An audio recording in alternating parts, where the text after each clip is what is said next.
Why?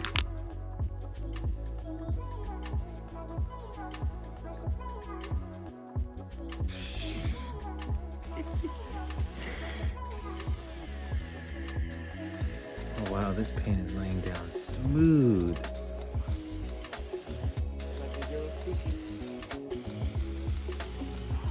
Wow. How exciting.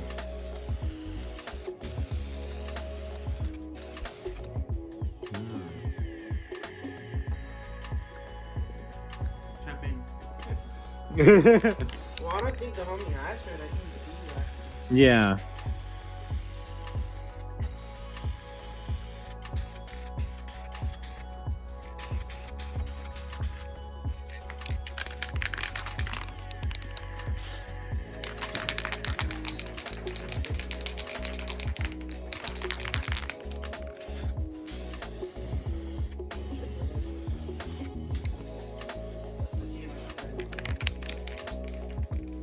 Looks like boy got batteries.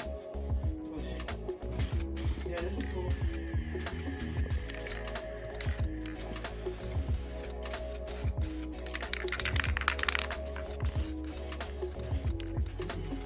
Exactly. I drive hard. But this is saying you get to drive with tight hard. I get paid for it.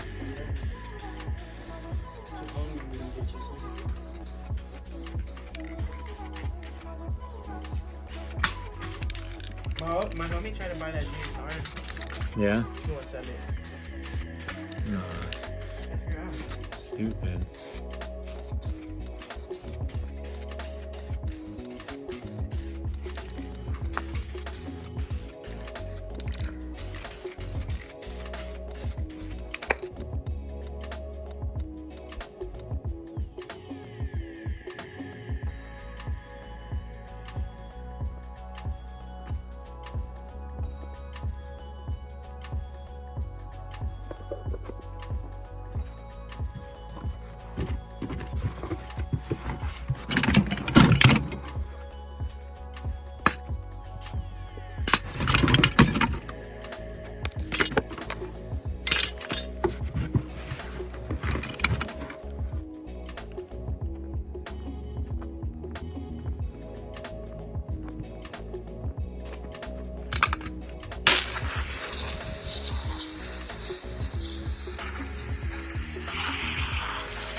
Hey guys, what's going on?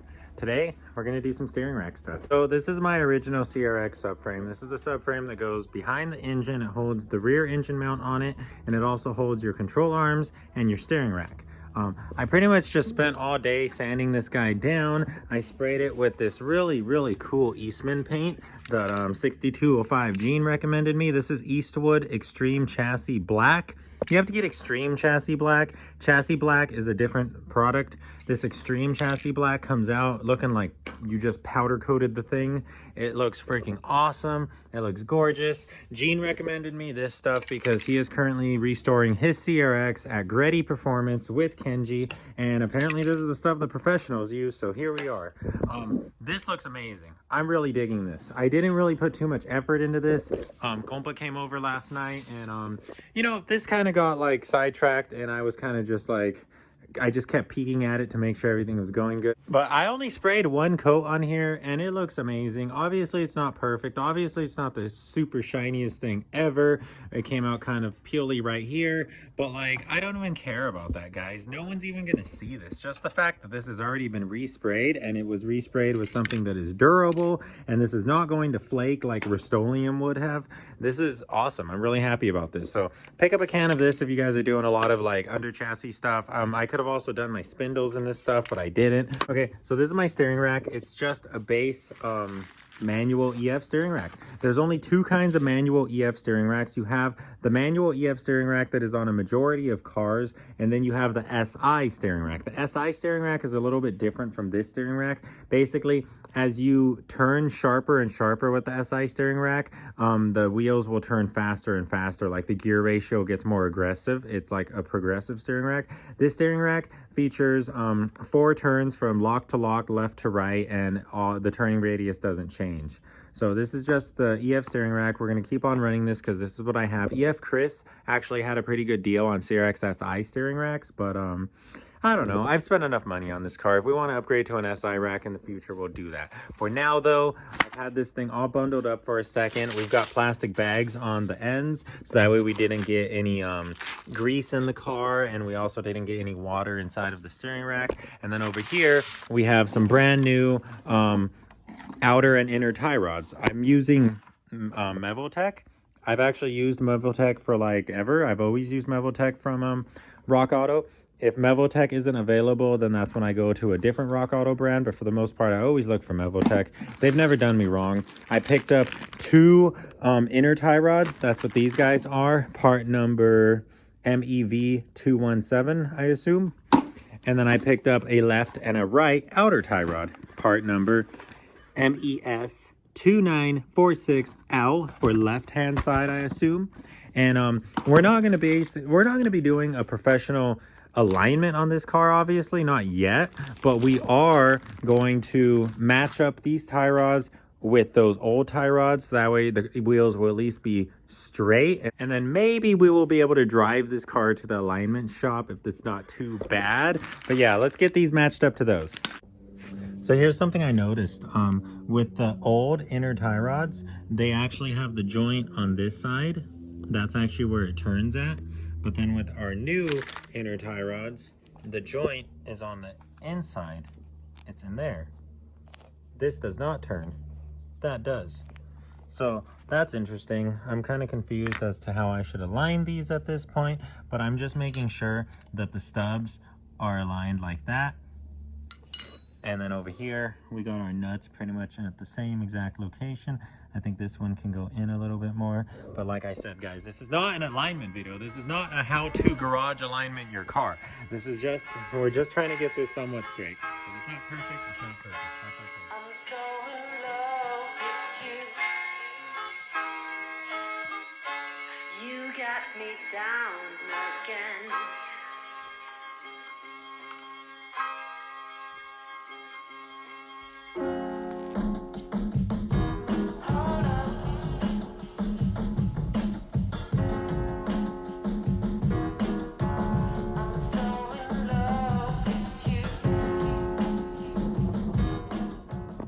All right, so check this out, guys. If you're a dummy like me and you mix up your tie rods, well, left, right? That stands for left side. But what's the left side? Is the left side the driver's side? Because if we're staring at the car, the left side is the passenger side. Gets kind of confusing, right? Well, you can't really screw it up like this because we have a big ass shaft for our steering wheel, which goes through that there hole. And oh my God, what is that? An L. So this must be the left side. Hell yeah, buddy. So we're gonna get our left tie rod.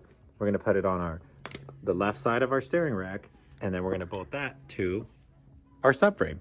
Hell yeah.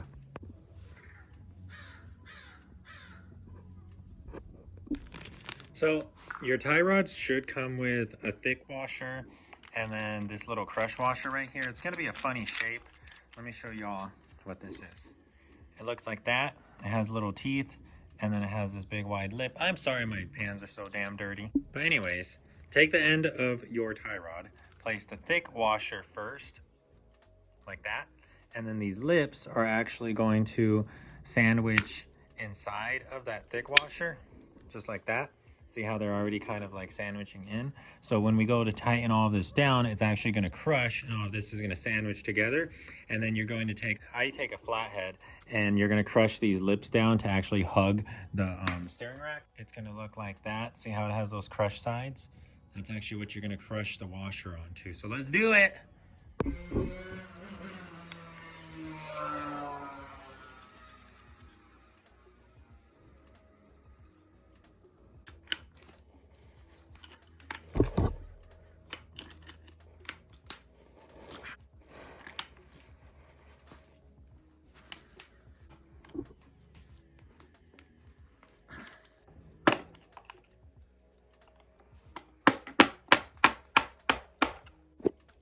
Okay guys, so updates. I got the entire steering rack thrown back together. I don't know why I pronounce things so weird when I'm recording, but this is cool. I had to use zip ties to hold my boots onto the ends, which is no big deal. The zip ties will hold on just fine. I don't know what happened to the clips on this side. I really don't know what happened to the clips. I'm pretty sure it had them. I love these red energy suspension bushings. I already have my steering rack outfitted with these. I have the big one over there, and then you got the two tiny ones here. So I'm just gonna slide this onto the steering rack and then, or onto the subframe, and then I'll probably jack up the car, put it on jack stands, because it's kind of sketchy getting under it like that. This box has all of our hardware from taking apart the subframe. Oh man, there's that cat.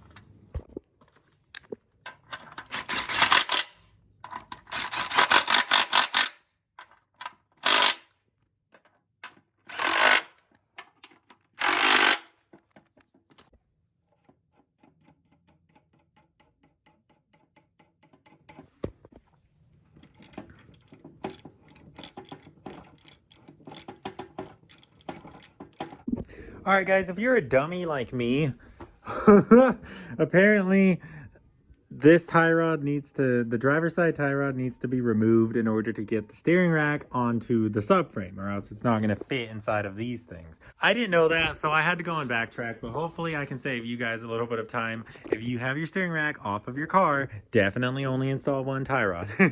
Okay, so this is all ready to go. This is awesome. This is fully installed, fully mounted down, and yeah. Okay, so I need to head to work like soon. I have about 40 minutes to just screw around in the garage. I'm really dirty, so I need to change. Need to make time for that. But let's do this because I really want to do this. I really want to make progress on this car.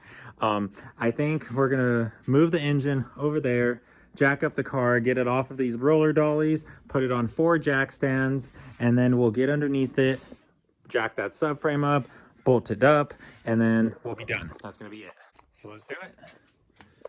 Ooh, come on, single cam. I'm gonna hate myself if I scratch this paint because I'm recording. Big girl. Let's go. Let's go. Jesus. Ugh. Okay, stay right there.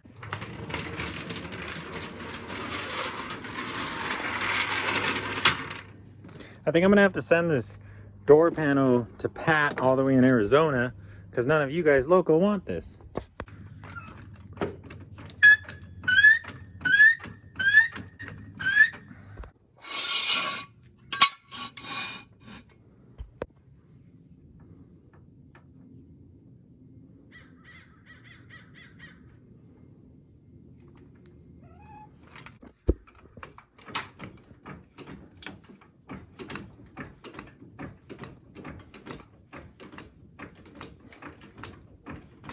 This weighs nothing. Nothing!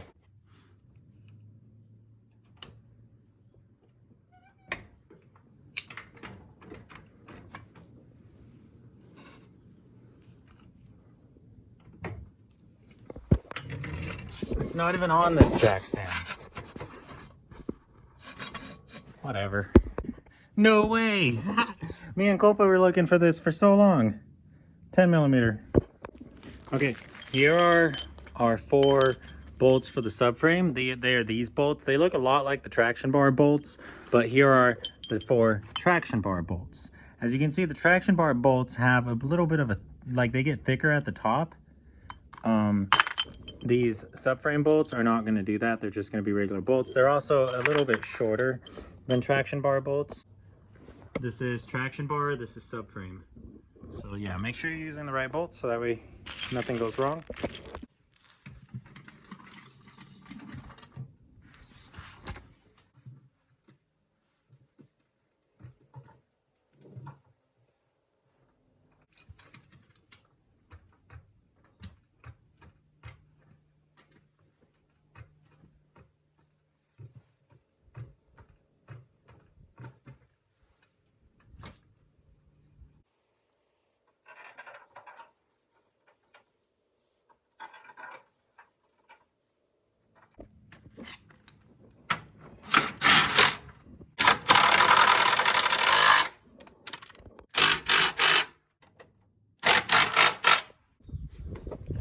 Sheesh.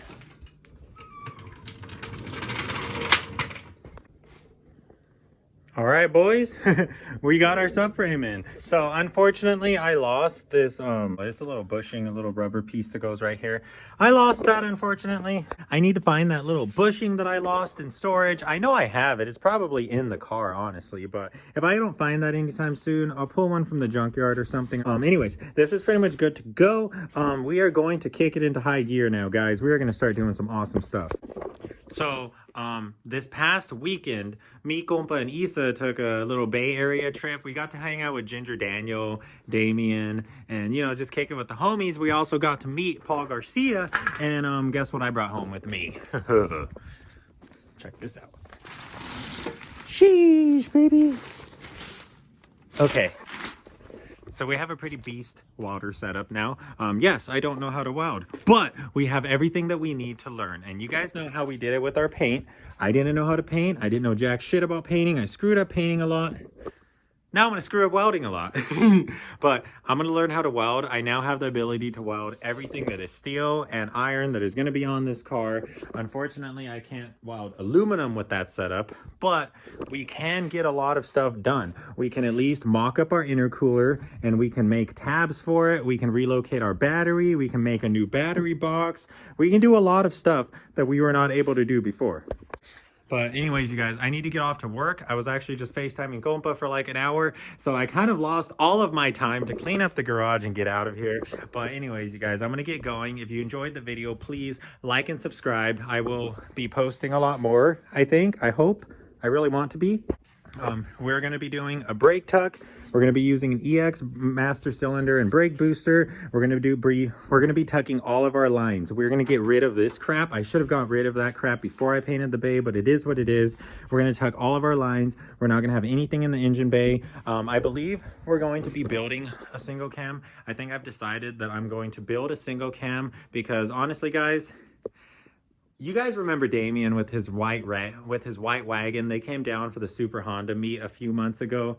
Okay, well, Damien took the D16 Z6 that I had in this car last time he was here, and he rebuilt it completely. He put pistons, rods, he did everything. He completely rebuilt that engine, and he actually kind of goofed up. He used the wrong pistons, and his pistons actually protrude above the block surface, and they would be smashing into his combustion chamber and destroying his engine, but he double head gasketed it. Like, he straight up used 2 multi-layer steel head gaskets, and that gave him enough clearance for his pistons to not hit his valves, and he's like 800 miles on that motor. And that kind of just proved to me that, like, if you could straight up just throw your freaking motor together and go and band-aid it at the last minute when you picked out the wrong parts, and it will still run for almost 1,000 miles. Hell, him and Ginger were over there doing pulls in it today. I saw them on Instagram or shit. But like, if these guys are over here throwing together Frankenstein motors in the Bay Area, I'm confident that down here we can put together something that could be pretty beast. So I think we're gonna build our other D16 Z6. I think we're gonna do, you know, the simple Vitara turbo build probably, or I also have some P2C pistons over here, which would be pretty cool to use. Anyways, guys, we're probably going to throw together a really quick D16 Z6 that can handle a little bit of boost. I have my Z7 VTEC head that I know there's still a couple of you guys who want to see some action with that. So we're probably going to do a little VTEC single cam. We're probably going to go VTEC for a second, see what kind of power we can make with the turbo. If we can make 300 horse and we can go on a road trip with that, that would be pretty freaking cool. But these old ass ZCs, I have 2 of them now. These guys definitely need to be rebuilt. These guys are old as shit, and one of the reasons that I pulled that ZC out so early was because I don't want to hurt these engines, dude. Like, these blocks, these dual overhead cam ZC blocks, these are unique blocks. You cannot use a single cam block. This is a 1-of-1 block. So like, if you throw a rod or something, shit, that's a really big L. So like, I really want these guys to be running internals if we are going to be pushing them hard, but I could care less about some single cams. Let's blow up some single cams. It's gonna be cool. The wagon is also now running at a 100%. The wagon is running so freaking great. Issa's real-time wagon did 1,000 miles this weekend on our auto to manual swap. So lots of good stuff is going on. Okay, so for the next video, we're going to be finishing up our suspension. We're going to be pressing some energy suspension bushings into those lower control arms right here. And then we're going to get our new traction bar installed, and then we will get our coilovers installed, and we will be good to go in terms of front suspension. So if you guys are excited to see this car on the ground as a roller again, I need to get my wheels back from compa, then like and subscribe right now. I'm gonna get out of here, I'm gonna clock out, and I'm gonna go clock into my other job. But yeah, just a quick one for you guys. I'm gonna try to upload a lot more. I'm gonna throw in all of our NorCal clips after this, so stay tuned. I'll see you guys later though. Peace. Stay safe out there. The world's still pretty scary. There's still bad juju out there. I don't want to hear about anything bad happening to any of you guys or any of the builds that you guys have been, you know, filling me in on for the past year. So yeah, guys, definitely think twice about everything you do. Definitely play it safe if you have that bad feeling. Listen to your gut. I've been listening to my gut a lot more this past year, and it's been a good thing. Sheesh, boy. Casera's almost ready. I miss her so much, and I want her back. And it's almost time. See you guys next time. Maybe save an EF. Bye!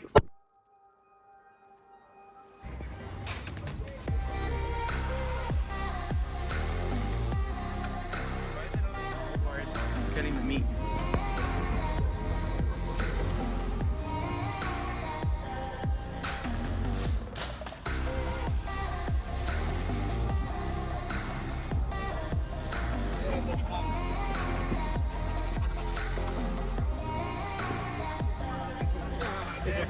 It goes well.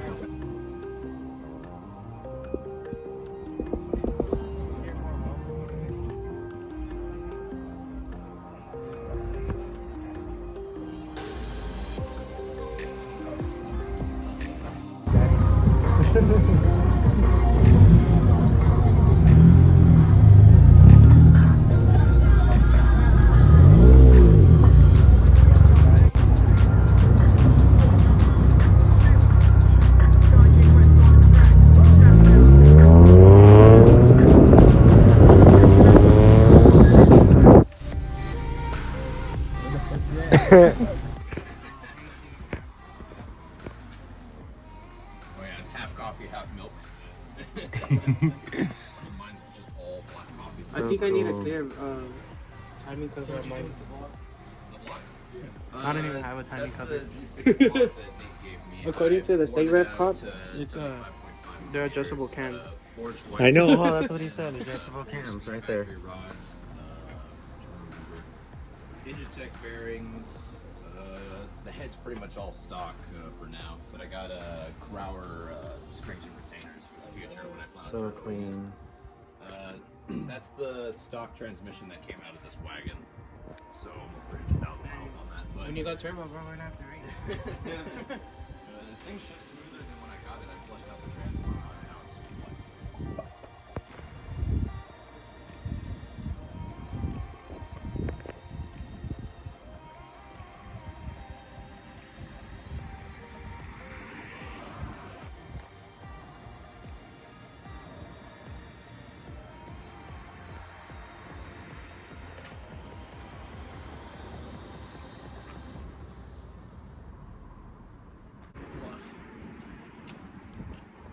I want to make sure this shit's fucking.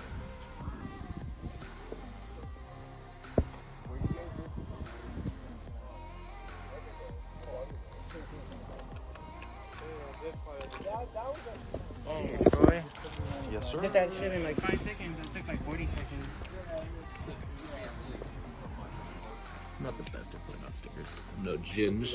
No, that's great. Hell yeah.